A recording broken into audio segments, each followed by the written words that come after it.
عاملين ايه؟ النهارده انا معاكم في فيديو جديد. هعمل معاكم صينيه بطاطس بالفراخ. انا جبت الفراخ اهيت. اول حاجه بجيب الفراخ طبعا بقطعها بشيل منها الدهون والزوائد الجلديه كلها اللي فيها، بروح نقعاها في ميه وخل وملح لمده نص ساعه، وبعد كده بشطفها لحد ما توصل كده ما يكونش فيها اي بقايا للدم.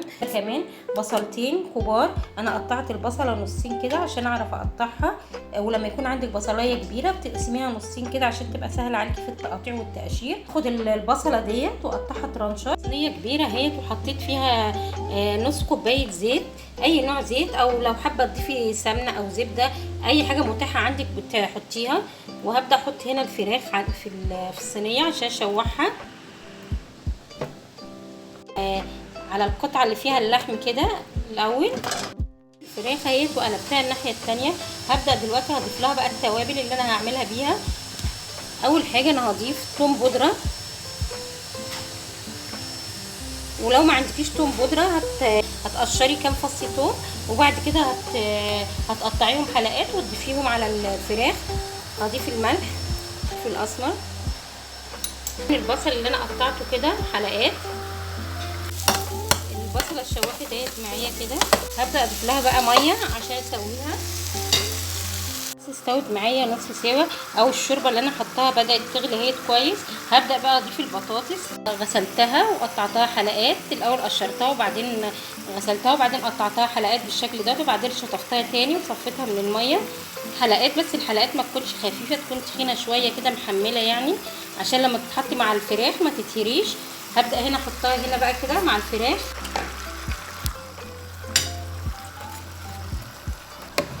انا بشيل الورك كده لفوق شويه عشان الورك ما بياخدش سوا كتير، فببقى مخليه من فوق يعني على وش الصينيه، لكن الصدور بتاخد سوا عادي. بخليها كده القطعه اللي فيها لحم بتبقى من تحت. معايا كمان مكعب مرقه هضيفه هنا لصينيه البطاطس، هوزعه عليها، وبعد شويه اقلبه برده عشان اضمن ان هو يكون داب معايا. هنا 4 طماطمات كبار او كيلو طماطم على كيلو ونص بطاطس. هبدا اضيفه، انا قطعته برده شرايح كده بالشكل ده. انا بحب اضيف لصينيه البطاطس طماطم متقطعه كده حلقات. اوزع بقى الطماطم ديت، وهبدا كمان ازود لها شويه ميه. البطاطس كده ايه متغطيه بالميه ابيض. دلوقتي انا حطيت هنا 3 معالق زيت كبار، واحط الرز هنا كده يتشوح معاه المرقه.